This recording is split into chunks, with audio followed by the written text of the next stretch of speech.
If you watched last week's video and you were curious, I will tell you that my coffee today is 1000% better.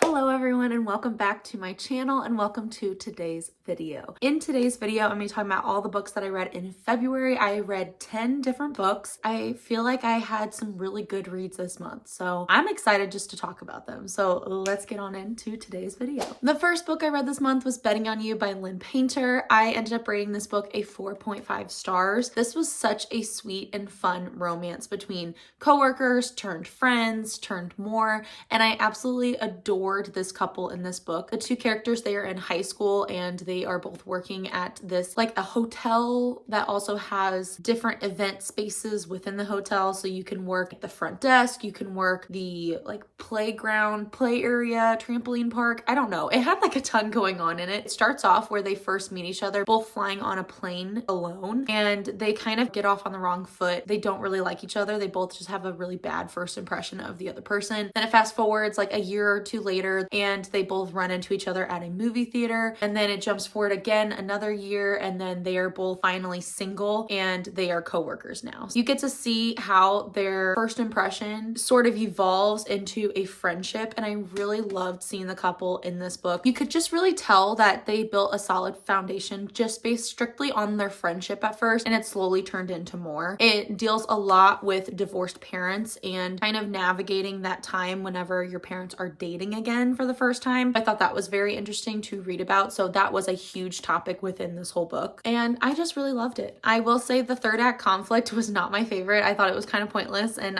you could tell it was coming from a mile away. Like you knew exactly what was going to be the issue, but I just felt like with everything that the characters had talked about and gone through together, it just felt very unnecessary. So that's why this book didn't get rated higher. Honestly, if the third act conflict was taken out of this book, I would have given this a 5 stars. I enjoyed it that much. Next up, we have Check and Mate by Ali Hazelwood. This I ended up rating a 4 stars. This was Ali Hazelwood's first young adult romance book, and I was really excited to read it. I love all of Ali Hazelwood's books. I just love her writing style. This one, however, I only gave it 4 stars just because I felt like in the book, it was supposed to be young adult, and I felt like the characters just talked about sex a lot. It felt just kind of unnecessary, like to the point where I questioned whether or not this was young adult many times, and it was closed door, so at least there was that, but it just felt like the conversations that they had was not something I was expecting from high schoolers. But this is a romance following 2 chess players who end up falling for each other. They are kind of rivals from the get-go because the main guy in this book, he's actually like the world chess champion or something, and the girl ends up joining this competition, this chess tournament. Last minute, she ends up playing against him and beating him, and it's this huge deal, and from then on out, he just wants to play against her, and I just really enjoyed seeing their romance in this book. I really liked seeing how the guy, you could just tell from the guy's perspective that he fell for her so quickly. Like, I love it when the guy falls first. I just think it's so cute and wholesome, and the girl was also dealing with a lot of issues with her family. She's supporting her family, so she had to win a lot of chess tournaments, and she had a lot of bad history revolving around chess as a child. So she was just herself. She was a work in progress during this whole book. So I didn't necessarily love the main character. I really enjoyed the main guy character in this book. I will say I had a slower start and it was very chess heavy, and I'm not a chess person. I'm a checkers player. I do not play chess. I have no clue how to play chess. And so they talked a lot about the different moves you can make, and it was just very confusing for someone who obviously does not understand chess. But I feel like if you do enjoy playing chess, you would enjoy this book. Next, we have The Obsession by Jessie Sutanto. I ended up rating this book a 3 stars. The reason why I gave this a 3 stars, this was actually one of the books that I was most excited to read this month. I just feel like maybe it's because I had my hopes up too much, but it kind of fell flat for me. It is about a guy and a girl where the guy is kind of obsessing over the new girl at his school. Just think you, Joe Goldberg, but make it a high schooler. I went into it thinking of the TV show You, and I love that TV show, so I just went in with really high hopes. However, I feel like the storyline at the beginning, it was very fast paced, I will say that, but at the beginning it felt like it was going one way, but then it completely turned and went a different way that I was not expecting, and I don't necessarily like the route it took. Also, you do get 2 point of views. You get the guy and the girl's perspective. I really liked seeing the guy's perspective just because he is a true psychopath and when he falls falls for a girl, he falls hard to the point where it is obsession, and literally it is obsession. And I guess I just wasn't crazy about the ending. I don't know. It was a quick read, so giving it 3 stars. It was just kind of meh. Still decent, a decent story. I liked the idea of it. However, I think just because of how high my hopes were, it just fell flat. Next, we have Never by Jessa Hastings. I ended up giving this book 2.5 stars. I was so disappointed in this book. I really was expecting so much more than what I got. Now, Jessa Hastings, if you didn't know, she wrote the Magnolia Park series, which I read. I rated those decently high. However, they definitely are not the books that I would want to read again. It deals a lot with just toxic relationships, and I will say that seems to be the case in this book as well. I don't know if Jessa Hastings has ever written a book where there's not a toxic relationship. That seems to be like her forte. I just think maybe it's just not for me. This is a Peter Pan retelling, which is what immediately drew me to this book. Jessa Hastings has very lyrical and beautiful writing.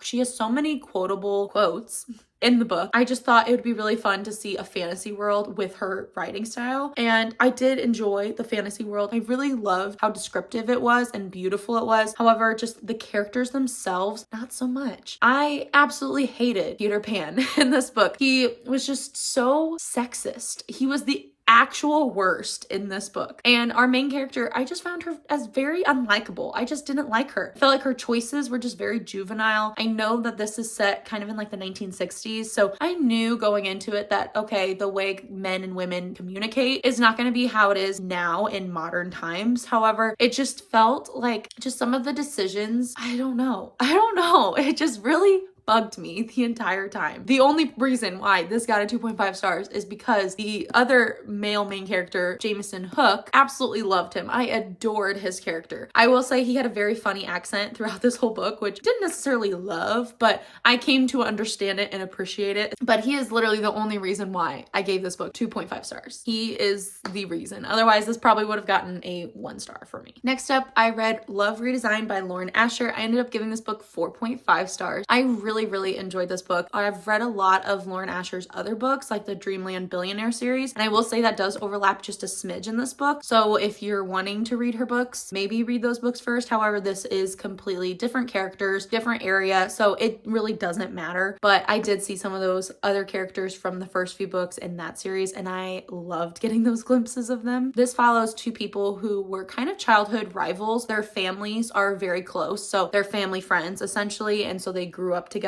just trying to best the other, but it slowly turned into them being enemies because something happened, and so they kind of broke apart, and she's now, the main character is back in town. They run into each other and they end up striking up this kind of deal where they are working together to renovate this historical home together. I watch, Fixer Upper and like those kind of TV shows, and that's kind of what it felt like whenever I was reading this book. I loved all of the characters, loved the side characters. You got dual point of view, so you got to see the guy and the girl's perspectives. Loved seeing the guy's perspective especially. And another thing that I found really refreshing in this book was how the characters at the end worked through their problems. So the third act conflict, they actually worked through it in a way that I felt like was mature and a healthy way that adults should handle those kind of issues. So I really loved seeing that in this book, and I am really excited to continue with this series. Next up, I have Good Boundaries and Goodbyes by Lisa TerKeurst. This is actually Christian literature, and this is like the first time I've read this kind of book before. I actually, at my church, I don't know, 2 years ago maybe, Lisa TerKeurst actually came and spoke at my church at our ladies' night, and she read an excerpt from this book, and I fell in love with it. As soon as she read that chapter, I immediately wanted to buy and read this book, and I'm so glad I did. I mainly listened to this on Spotify, so I listened to the audiobook because she actually narrates it and talks through all of her chapters with you. But what's also really cool about this book is I feel like it just helps you look at relationships in a healthy way, and it helps you to figure out how best to handle your own emotions and your own boundaries, hence the title, and how you can kind of work through putting up boundaries with certain people if you need to, or being more open and honest and just the many different relationships that you're going to have in your lifetime, whether it be family relationships, friendships, romantic relationships, all the kinds of relationships that you could possibly have. I really liked that it had different scriptures from the Bible throughout this book,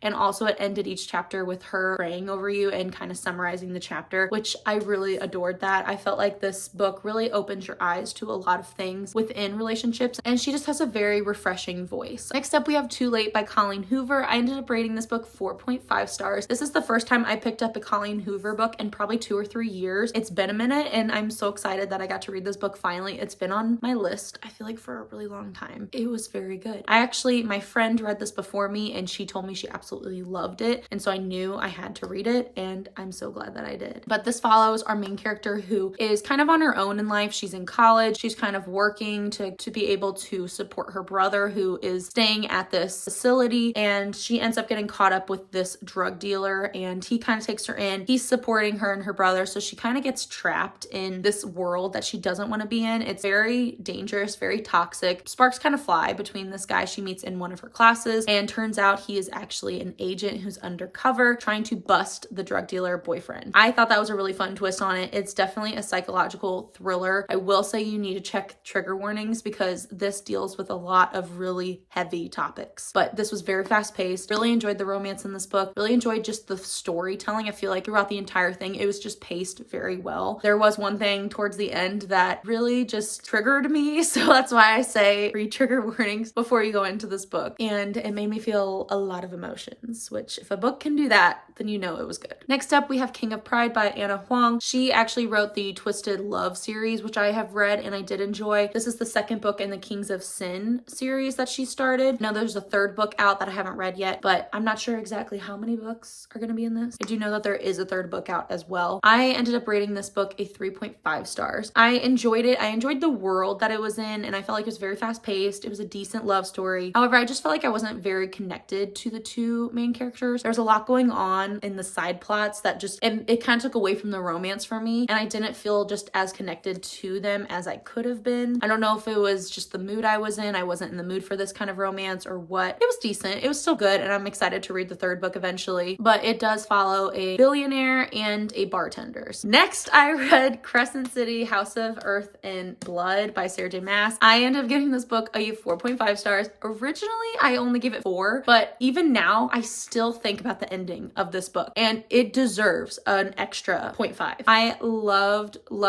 the story. It wasn't a full 5 stars just because it did have a very slow, kind of complicated beginning. It was a lot of world building at the very beginning. Like the first 100 to 200 pages was just strictly world building. So as long as you can get through that, it's worth it.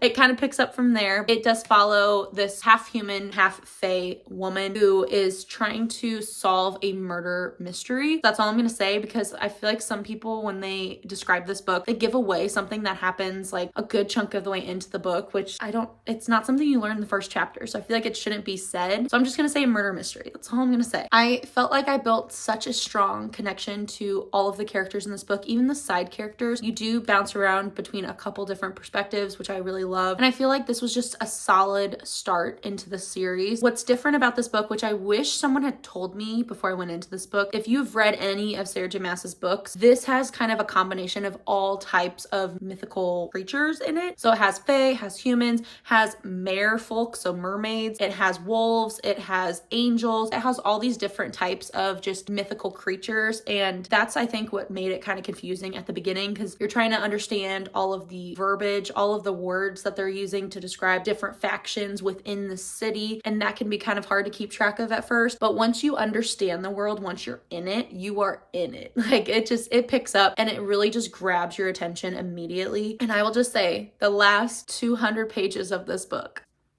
I was sobbing my eyes out when I was reading this book. The last 200 pages just really got me.